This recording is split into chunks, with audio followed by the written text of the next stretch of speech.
This is breaking news. Governor Murphy is giving an update on the coronavirus pandemic in New Jersey. Let's listen in. This will be, I counted these up, Judy, Pat. This will be our 94th briefing of the year 2021, and it will be our last. It also happens to be our 238th briefing overall since we started these in March of 2020. For the next 2 weeks, we will continue to report out the daily numbers on our COVID dashboard, as well as post those numbers on our social media channels, as we always do. And if circumstances require us to do this differently, we will be in touch with you. So with that, let's dive into the numbers. Here are this morning's latest vaccination counts, and we continue to see an increase in the number of folks who are now getting their boosters. But we are still at only 40, just over, as you can see, just over 40% uptake among everyone who is eligible at this time. And we cannot say this strongly enough. We urge everyone, if you are 6 months out from your last dose with either Pfizer or Moderna, or 2 months out from your J&J dose, to go out there and get your booster before Christmas. Give yourself that protection. The vaccines continue to show, and this is since the beginning of the year, vaccines continue to show great strength against COVID-related hospitalizations and deaths, as the latest breakthrough case counts show, both in cumulative and in the short term. There's the short term for the period ending on December 5th. To be sure, these are the most important outcomes. Just look at that for a second, folks. 0 deaths among the blessed 116 lives lost in that period, and 24 hospitalizations out of a total of almost 1,200. We cannot see our hospitals get to the capacity points we experienced in prior waves. And so far through this wave, as we see here, we continue to stay at hospitalization levels that are just a fraction of what they were at this time last year, even as the recent case counts are going up with such speed. Even with this data, I know Judy and her team are planning for the worst, and Pat right alongside them, to make sure we are in the best situation if and when we do see a surge. This is only possible because the vaccines are keeping even those folks who have a breakthrough case of infection from developing a serious COVID-related illness that could either land them in the hospital or, God forbid, kill them. It's just that simple. And because we know the power of the initial 2 shots wanes after 6 months or so, getting your booster is a matter of necessity. Quite frankly, with what we know now about the Omicron variant, if it is time for your booster, get it now, plain and simple. Here are today's newly reported positive PCR and antigen tests. We also are giving this, as we have been recently giving you the week look back. We are now seeing daily case counts hitting levels we haven't seen since mid-January of this year. Before we move on from here, and especially with families and friends preparing for this upcoming Christmas weekend and New Year's, the next week, the last thing anyone wants is for a holiday gathering to lead to more cases. So first and foremost, if you are feeling unwell, even if you just think you have a cold, please go get yourself tested and just stay home until that test comes back. I had a rapid test this morning, happily negative, otherwise I wouldn't be sitting with you. Even if you aren't showing any symptoms, we encourage you to go get tested before visiting with people outside of your household to give yourself that added level of knowledge that you are in the clear. We are significantly ramping up our rapid testing capacity throughout the state, and folks should go out to get a free rapid test if they are visiting others. And to do that, we currently have over 100 free and public testing sites throughout the state. All of these sites and their hours are listed on that website, covid19.nj.gov/free test. As another option, I wish to reiterate the program Judy highlighted right here last week, and that's the Department of Health's partnership with Vault to provide free at-home saliva-based COVID tests to anyone who asks. I want to note that these tests are not rapid, but they can still provide you with the reassurance you need to gather with your friends and family safely. All you have to do in this case is to go to the Department of Health's website and nj.gov/health, as you can see there, and click the link on the homepage to order your free at-home test kit. On the website, you can also read up on how the test works. If you are out at a gathering and are in a crowded place, especially indoors, and especially if you don't know the vaccination status of those around you, please mask up. Looking to the latest data from now schools, we have seen a spike in the last reporting period in the number of outbreaks traced to direct in-school transmission. But as we noted before, with roughly 3,500 schools statewide, these cases do remain somewhat rare, and thanks in large part to the layered approach to student and staff safety that we have implemented along with our education communities. When we zoom out to look at the total reported cases among students and staff, regardless of where and how these cases came about. In other words, this is not just in school, but this is folks that we know are infected. The rates of infection are certainly climbing as they are across the population. And now, with the heaviest of hearts, we present today's newly confirmed COVID-related deaths, as well as an updated number as it relates to the probable deaths. These are not deaths in hospitals, these are deaths confirmed on these days. Let's take a minute now to remember several more of those we have lost. We'll start with this guy and his blessed family, Pasaic's Jose Valley, who came to the United States at the age of 18 from his native Mexico to chase his American dream. When Jose arrived to the States, he quickly found work in New York City's restaurant scene. Within a few years, he found his way across the Hudson to Passaic, where he had some additional family, and in 1990, opened a restaurant of his own, Los Arcos, which has been a community staple ever since. Jose was just 57 years old when we lost him. He left behind his wife, Rosa, with whom I had the great honor of speaking last week, and their 4 daughters, and you can see them all there. Stephanie, Vivian, Valerie, and Alexa, along with 1 grandchild. Rosa continues to run, by the way, Los Arcos, and we wish her nothing but great success in carrying on Jose's legacy for many years to come. May God bless Jose, and we are honored that he chose to be part of our New Jersey family, and we are also proud he found his American dream right here. Next up, we honor Ralph Mitchell, who had called Lodi home for 60 years. He was 87 years old when he passed. A proud Army veteran since his service during the Korean conflict, he spent his career with the Gold Seal Trucking Company in Patterson.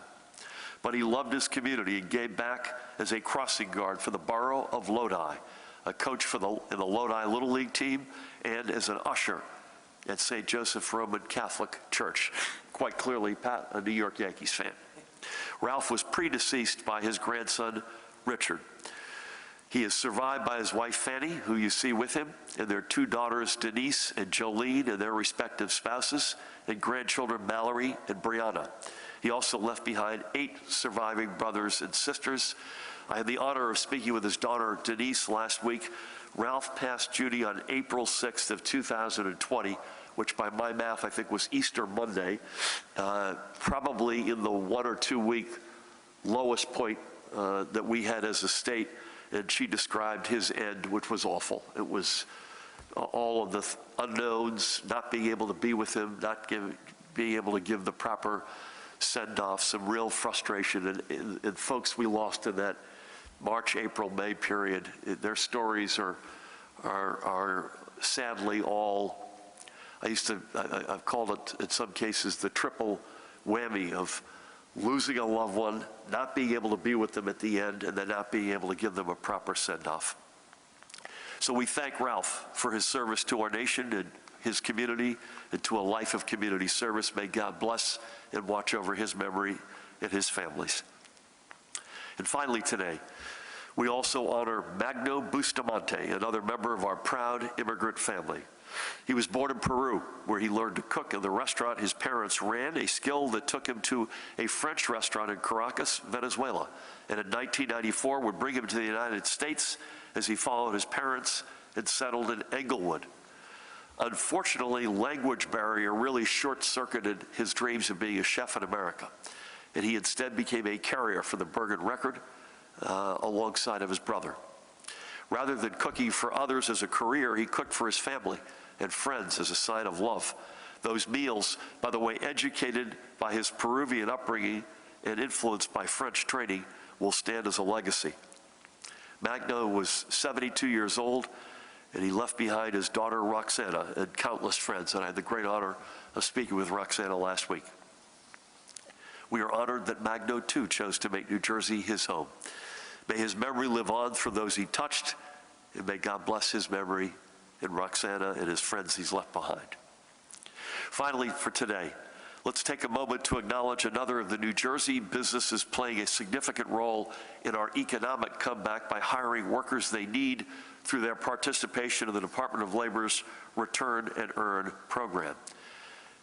We go to Flemington in Hunterdon County, and that's where you'll find Magna Power, a second-generation and award-winning company that has provided standardized design and programmable DC power supplies to the aerospace technology, electric vehicle manufacturing, semiconductor fabrication, and defense sectors, as well as providing components from particle accelerators over the past 40 years. Magna Power has also made components for spacecrafts. Most importantly, nearly all aspects of manufacturing are done right here in New Jersey at Magna Power's custom 73,500 square foot facility. With the need for its products growing across the innovation economy to higher than pre-pandemic levels, CEO Adam Piddle, who's on the left, has been busy trying to find the trained staff Magna Power needs to meet their clients' needs. He's joined in that pursuit by the guy on the right, HR Director Ryan Roberts. In partnering with the Department of Labor through the Return and Earn program, they're finding these employees. Through the program, they are receiving funds to offset the cost of training new employees. And their new hires are getting a $500 signing bonus in their first paychecks. I had the great honor of speaking with both Adam and Ryan last week. And by the way, this is how Return and Earn is designed to work. Our goal is nothing short of reasserting New Jersey's leadership in the global innovation economy. Companies like Magna Power are proving that we not only have the ideas to make that happen, but we also have the workforce. So that's where we'll leave it for today. I wish anybody out there who's celebrating this upcoming weekend a Merry, Merry Christmas. Please celebrate it safely, responsibly. Get tested if you're in doubt. Please keep your family circle close. And if you're in a crowded party, especially indoors, please wear a mask. Go get boosted. If you have yet to start your vaccination journey, please do so now, so you can begin the year 2022 in a stronger footing against this insidious virus. And with that, it's my pleasure to introduce the woman who needs no introduction, the Commissioner of the Department of Health, Judy Persichilli. Thank you, Governor, and good afternoon. As you know, the department monitors several COVID data points daily: patients in the hospital, patients in intensive care, and those that are on ventilators, new admissions, new PCR and antigen cases, as well as the rate of transmission. We are seeing significant increase in cases right now. Yesterday, we had the highest number of positive PCR cases, 6,533, that we have seen since January of 2021. This surge is most likely due to Delta and Omicron variants.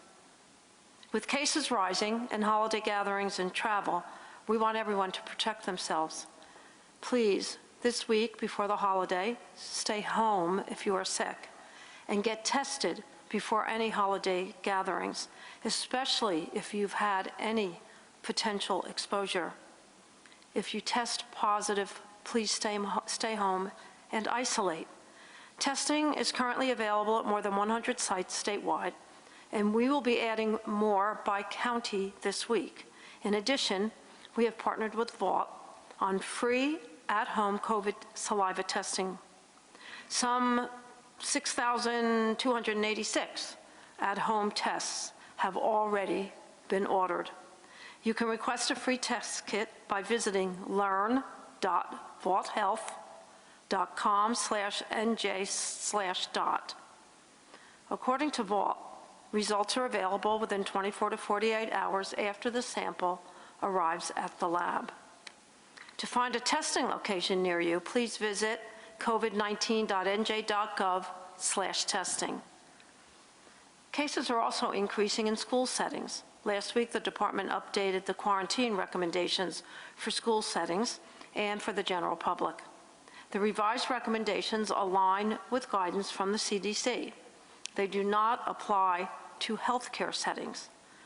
The guidance continues to recommend optimal quarantine of 14 days for unvaccinated individuals who have been in close contact with someone who tested positive. The revision allows for shortened timeframes for students and staff to end quarantine after day 7 with a negative COVID-19 test result collected between 5 and 7 days of quarantine, or after day 10 if testing has not been performed. The updated recommendations discontinue the use of regional transmission risk levels to determine the quarantine timeframes. Quarantine helps prevent the spread of disease that can occur before an individual knows they have the virus. However, the optimal 14-day exclusion timeframe may pose challenges for individuals, and decreasing the duration can reduce the burden on individuals and increase compliance. CDC has determined that these shortened timeframes are acceptable options. In the school setting, during times of moderate and high community transmission levels, individuals with COVID symptoms and no known exposure to a case in the last 14 days, regardless of their vaccination status, may follow NJDOH school exclusion list to determine when they can return to school, only if they have an alternative diagnosis such as strep throat, influenza, or allergies supported by an evaluation by a medical provider. We also have posted community setting guidance on our website, which covers childcare settings. Persons who have close contact with someone with COVID, regardless of vaccination status, should be tested in 5 to 7 days after the last exposure. Options for shortening quarantine only apply if no COVID-19 symptoms develop during the quarantine period. If symptoms develop, the individual should immediately self-isolate, contact a healthcare provider and/or the local health department, and be tested for COVID-19. Additionally, individuals should continue to self-monitor for symptoms for the full 14 days. Acceptable options to shorten quarantine include a 7-day quarantine with testing. Unvaccinated persons can end quarantine after day 7 after receiving a negative COVID-19 test result collected between days 5 and day 7. Quarantine cannot be discontinued earlier than after day 7. 10-day quarantine without testing. Unvaccinated persons can end quarantine after day 10 if they haven't been tested for COVID-19. The Department of Health has been monitoring the vaccination status of residents and staff in our long-term care facilities. As you know, we have posted vaccination coverage data for these facilities on our website. The latest data shows that 90.8% of residents and 86.2% of staff have received their primary series. Today, we are releasing data on the percentage of long-term care residents and staff with booster vaccinations. Similar to the information for primary vaccination series, this data can be reviewed by county, municipality, or facility name. Statewide, these facilities are reporting 78.4% of vaccinated residents have received boosters, and only 37.8% of staff are reported to have received boosters. Both of these numbers are too low. The staff number is especially concerning. I have met with the long-term care administrators, medical directors, and industry associations to urge them to increase booster coverage among their residents and staff, and my team continues to conduct outreach at the facility level and ensure that all facilities have convenient access to vaccination for residents and staff. So vaccination continues to provide the best protection against COVID-19 and the variants. Just last week, I addressed the issue of low booster rates among staff with the long-term care industry and explained that booster vaccinations are essential because outbreaks are increasing in these facilities, and there will be increased holiday visitation where such vulnerable individuals reside. Outbreaks have been on the rise again in these facilities. Currently today, we are reporting 205 active outbreaks in our long-term care facilities. Moving on to my daily report, as the governor shared, our hospitals reported 1,902 hospitalizations. This number has been increasing. There is one new case of multi-system inflammatory syndrome in children since our last briefing. There are 152 cumulative cases in the state, and none of the children are hospitalized at this time. At the state veterans homes, since our last briefing, there have been 2 new cases among residents at the Paramus home. And at our state psychiatric hospitals, there are 11 new cases among patients, 7 in Trenton, 3 at Greystone, and 1 at Ann Klein. The percent positivity as of December 16th for the state is 12.11%. The northern part of the state reports 13.04%, the central part of the state 11.87%, and the southern part of the state 9.71%. So that concludes my daily report. I want to wish all of you happy holidays, a happy and safe holidays. Please continue to stay safe during this holiday season. If you are in large indoor settings where the vaccination status of those around you is unknown, please wear a mask, stay physically distant, and get tested if you think you've been exposed. Please stay home until your test results come back, and stay home if you are not feeling well. So let's spread cheer, not COVID. Let's get vaccinated and boosted to protect ourselves, our family, friends, and our children. Thank you. I like the let's spread cheer and not COVID. Cheer. Well done as always, Judy. Thank you. Pat, good afternoon. Good to have you. I know you're standing at the ready. The extent to which we need to amp up our capacities, please God, we don't have to, but looks like the weather's decent for the holiday, which is great.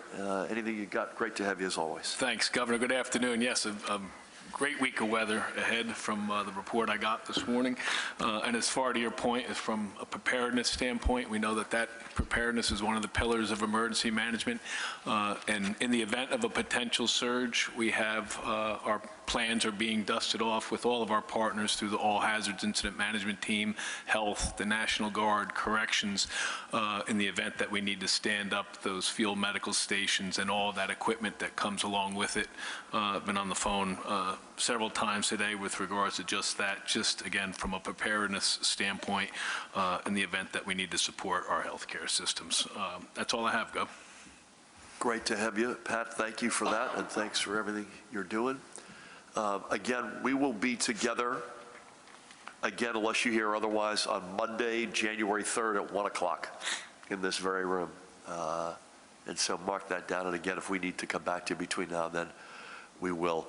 I want to start, it gives me great joy to welcome Elise Young back. And Elise, it's great to see you, great to have you back, and you're up to bat first. Thanks, very grateful to be back.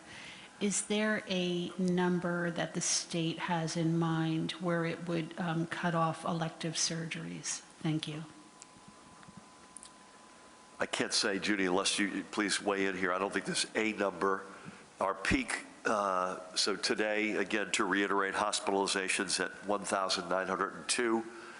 Peak in April of 20 was 8,270. We have in the ICU, 359. The peak of the ICU was 2,080. So we're nowhere near where we were. But remember, to your very good question, we were not allowing elective surgeries at that point. Judy, I'd say there's no specific number, but that's something, obviously, the one thing we cannot allow is our healthcare systems and capacities to be overrun. Anything you want to add to that? We monitor the capacity every day and work with the regional coordinators. And we have triggers for capacity. So when hospitals reach 90%, we call them personally and discuss their ability to handle more cases and what types of cases. We had that in place for quite a long period of time, and we started it again 2 weeks ago.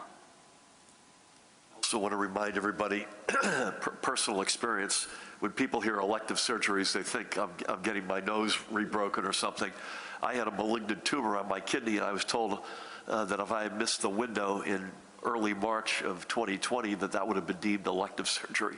So the definition, it's a very good question because the definition is a lot broader than people think. Again, great to have you back. Down front to Dustin. Good afternoon, Dustin. Good afternoon.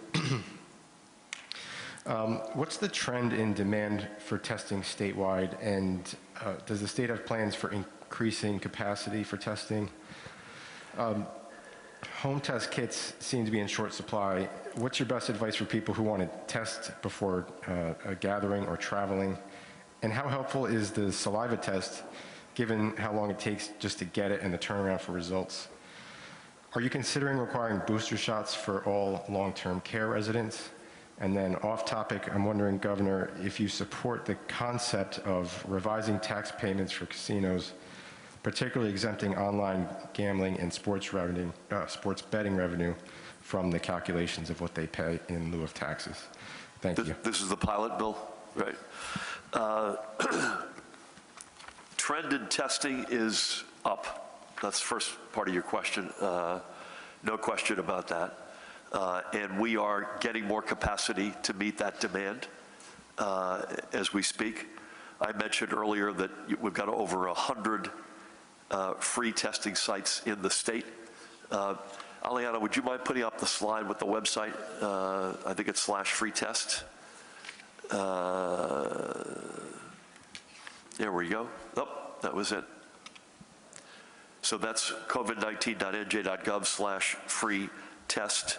I will ask Judy to obviously amplify any of this, including your question about home test kits being in short supply. I think the Vault saliva test still has value, even though it may take a little bit longer to turn around. Anything you want to add to any of those observations? Sure. The Vault saliva test, at-home test, is the gold standard. It is a PCR test. When you go online and request the test, you will receive the test kit within 24 hours. And within 24 to 48 hours after the specimen is received in the lab. So the turnaround, you get a UPS package to send it back right away. So the turnaround is 24 to 48 after received in the lab. So if you're going to travel on the 24th or 25th or 26th, and you need a confirmatory test, the Vault home test is the test, and you want to do it today, would be the test that you want. The quick home test, the AG rapid tests, otherwise known as Binex, that is in short supply. And we have reached out to Abbott, and they expect their inventory to increase in the next 2 to 3 weeks. We've got a call with the White House, the National Governors Association tomorrow. This will be a topic high on the agenda. I think Dustin asked, are we considering requiring boosters at long-term care? We haven't required it, we haven't mandated the base vaccines either, but strong urging, recommendation, pleading that folks, if they're eligible, get boosted. Is that fair? And we do expect that CDC may change the definition of fully vaccinated, and once that happens, that would go into our formula as well. If I had to bet a buck, that will happen, and I'll bet you sooner than later. No comments on the specific of the bill, but I've been in a number of very good conversations with folks in and around that, and I think it's just as a general matter, the approach, the notion, the direction, conceptually, are all good by me, but details to be determined, and I won't comment on the specifics of the bill. Thank you for all that. Mike, is that you? Yes, thanks, Hey, Governor. Mike. Good afternoon. We're seeing reports that Omicron's in full force in New York City. The mayor there said that. A hospital in Houston is reporting that 82% of its symptomatic patients tested positive for Omicron. Curious if we know yet in New Jersey what percentage of cases are Omicron. It sounds like, based on what you all have been reporting, it's still few. And is there any reason to think that Omicron won't be the major variant in New Jersey? I think the White House said that last week. Are you all expecting that in New Jersey as well? Thanks. Yeah, well, this is a good time to bring Tina into the mix. On the first one, Judy, you had some evidence earlier that, first of all, my guess is whatever's being sequenced is lagging the reality, but I think you had some Hackensack data that was around 13%, is that right? Yeah, they're reporting from their lab presumptive 13%. It becomes confirmatory when it gets to our lab and sequenced in our lab. So presumptive at Hackensack, out of the number of cases that they sequenced, it was 13%, which is what the CDC projected for us as well. But have layman observational teed up with this. My guess is it's a curve that's looking like this, so it may well be out of date the minute we report it. Tina. Yeah, just data from Europe does suggest that the doubling time and the rate of increase of Omicron, kind of taking more hold is definitely way steeper than Delta. Right now, in our variant data, as of the week ending December 4th, about less than 1% of our variants that we've sequenced to date are Omicron. But again, as the commissioner had alluded, there is a lag to this because it does take time for the sequencing to occur. So, for example, the data that Hackensack is requesting that we'll be reporting is presumptive. It doesn't mean that, that's necessarily going to be the case. We also know from a national perspective that the estimates for Region 2, which includes us, New York, and Puerto Rico, does take us a little bit over 10%, but nationally it's projected at about 3%. So it's increasing. It's only going up, Mike, would be my short answer. Good to see you. Alex, good afternoon. Good afternoon. Dr. Tan, just to follow up on that question, how do you know that a particular sample is Omicron versus Delta versus original? And you mentioned less than 1%. How many people or cases are actually getting tested to find out which variant they are? And so how much unknown is there here? For you, Commissioner, you mentioned a protocol where if a hospital reaches 90%, they call the Department of Health. Have any hospitals reached 90% in the past 2 weeks since that protocol was implemented or gone on divert? And if the answer is no, are we overreacting to an uptick of about 200 hospitalizations over the last week in a state of 9 million people? Governor, you said earlier that you are considering reimposing capacity limits. What's the red line for that for you, and why that specific measure as opposed to others? Are there other measures that are under consideration, and why? On the gun bills, my question to you about the Safe Storage of Firearms Act, how would a person actually be caught not safely storing their firearm inside their home? Is this something where cops are going to be going door to door trying to find out if people are correctly storing their firearms? The same with re-registration if someone moves here. And for you, Colonel, can you talk a little bit more about the precautions that you were mentioning? Is it just to potentially set up field hospitals, or are there other measures that you're doing? And did you order the state troopers to the State House this morning to block lawmakers in the way that they did? Or are you not going to talk about that either because it's already under investigation?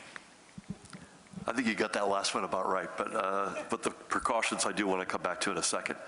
Tina, good question. What's the process by which folks can parse through? Is it Delta, is it Omicron, or some other version of this? Well, first of all, just taking a step back, that right now what we're predominantly seeing in the United States is Delta.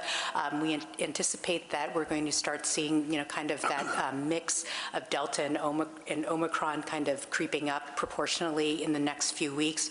That said, regardless of whether it's Delta, whether it's Omicron, whether it's Alpha, Beta, whatever variant, the precautions are still going to be the same, and the public health management are still going to be the same. Regarding, how do we determine, whether it's Delta versus Omicron, the confirmatory test is the sequencing. It's the actual sequencing of the specimens that we receive.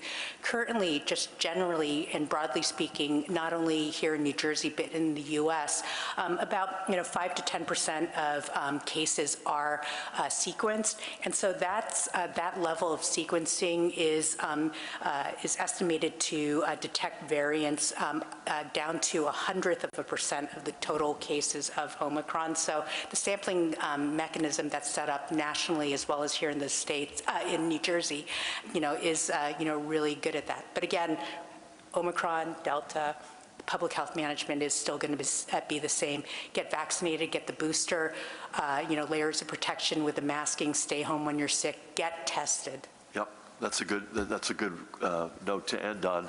Regardless of which variant it may be or version it may be, the public health reaction is the same. Judy, to Alex's question, any hospitals at the 90%? Yeah, we've had one hospital that triggered, I believe it was last week. And then we work with them to determine the cause of the trigger, because it could be actual physical bed capacity, or it could be staffing, because it's really the staff beds that we're most concerned about. And we are seeing a lot of illnesses amongst our healthcare workforce. So they could trigger on a Thursday, but then that can turn around on a Friday. That's why we do it every day. I would you asked, as part of that question, Alex, I think another good question, are you overreacting? And a phrase that I've used is we're trying like heck to meet the moment and try not to either overshoot or undershoot. I think typically if a life is at stake, we're going to be in the better be safe than sorry category. But I think we're trying to call balls and strikes as best we see them here, and we'll continue to do that. Capacity limits, I only mention that as one of, in terms of what weapons do you have that are available to you. I've intended that to be on a list of things, included getting vaxxed, getting boosted, wearing these when you're inside, and then somehow finding ways to increase the distance between people or among people. It's on the list. It's nothing specific on that. I think we'll leave out anything that relates to today. I do want to ask, Paramount, it's a good question. How does somebody get caught if that bill passes through and becomes law? It would be an ordinary criminal law. So for instance, if a child was able to access that weapon and they were to give testimony or tell law enforcement that they obtained it because it wasn't locked away in a container, then that would be evidence that could be used against that person in a criminal case, just like any other criminal law. Thank you for that, Pat. Anything to add on that? And then anything else on the precautions, the field hospitals that you asked about? Anything else on your? Unfortunately, I'll just add, as far as the safe storage, usually, Alex, that's with a tragedy, unfortunately, when that gets revealed, whether that's a suicide of a juvenile or someone else, or the use of it in a crime.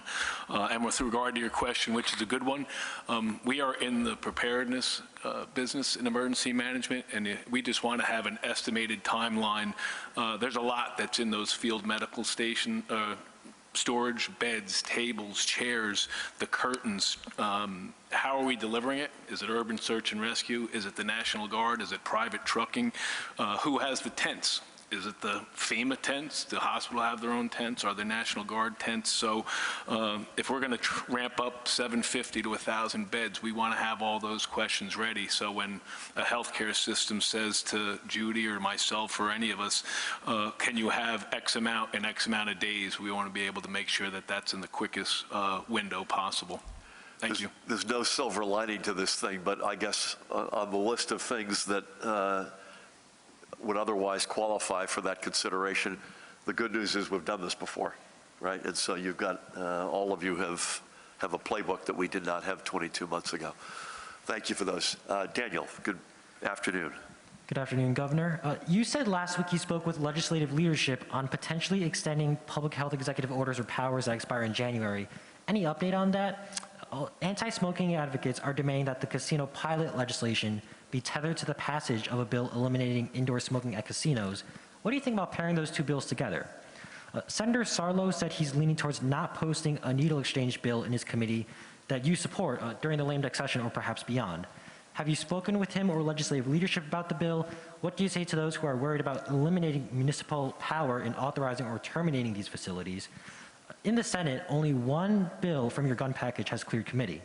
Do you think it is still possible to get this package passed in lame duck, or would it need to be addressed in the next session? What's holding it up in the Senate? And lastly, lawmakers are again calling for a test-to-stay policy for schools now that the CDC has embraced the idea.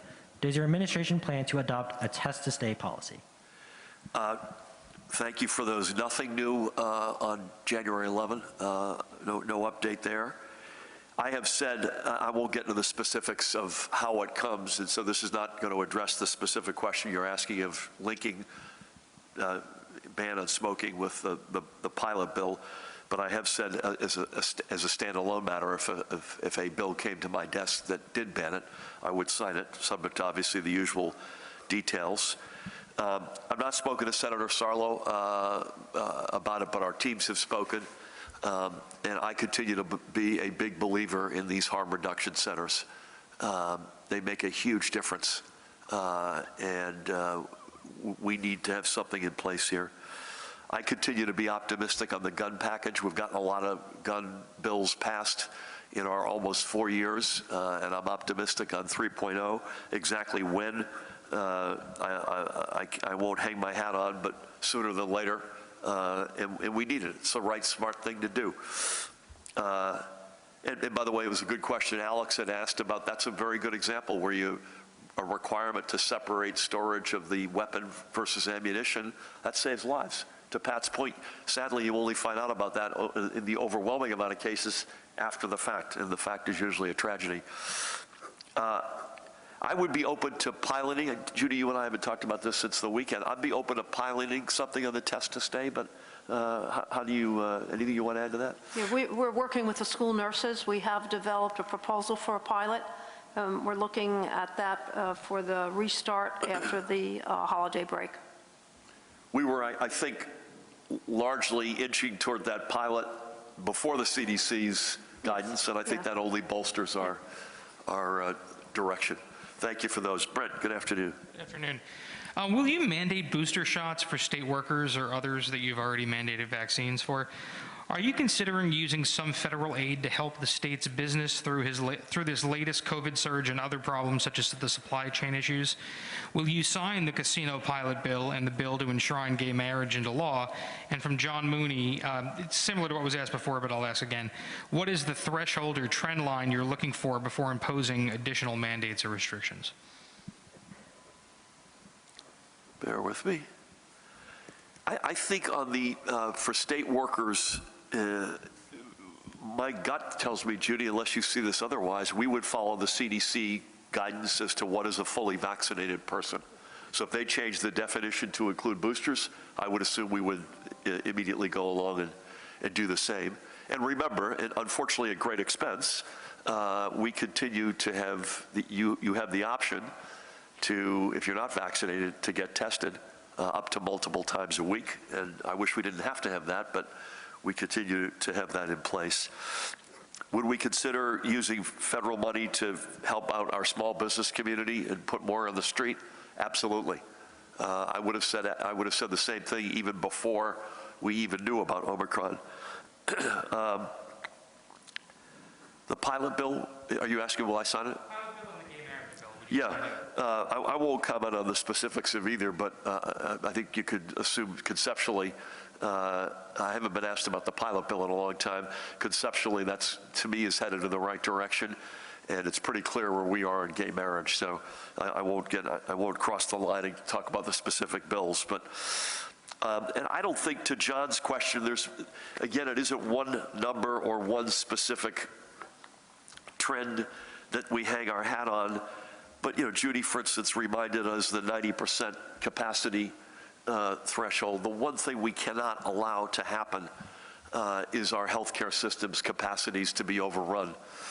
And one of the indirect tragedies of folks refusing to get vaccinated is they're the ones getting sick and hospitalized, and it's putting enormous pressure on healthcare staffing. And so Judy mentioned this in a response, again, I think it was to Alex's question. Sometimes it's not just the literal amount of beds, sometimes it's the bodies that you can have on deck. And so the one big thing we cannot ever come close to crossing the threshold on are healthcare capacities. With that, I'm going to double mask up, just to make sure we're doing the right thing here. Thank you, Judy. Thank you, Tina. Thank you, Pat, Paramel. Sarah, where'd you go? Sarah, back there. Aliana, to each and every one of you, if you're celebrating Christmas, we wish you a fantastic and Merry Christmas. New Year's likewise, if we don't see you between now and then. But please, please do so safely, responsibly, use common sense. Particularly if you're going to be gathering indoors with folks whose vaccination status are unknown, getting tested, being smart about that, wearing a mask when you're inside, or taking the event outside if the weather that Pat's going to produce will provide for that, which it may this week at least. But have great holidays, do it safely, responsibly. We'll be back again 2 weeks from today. My guess is we'll be updating the dashboards and social media on a regular basis. But if we need to change that schedule between now and then, if events suggest we need to, we will do so. Merry Christmas, everybody.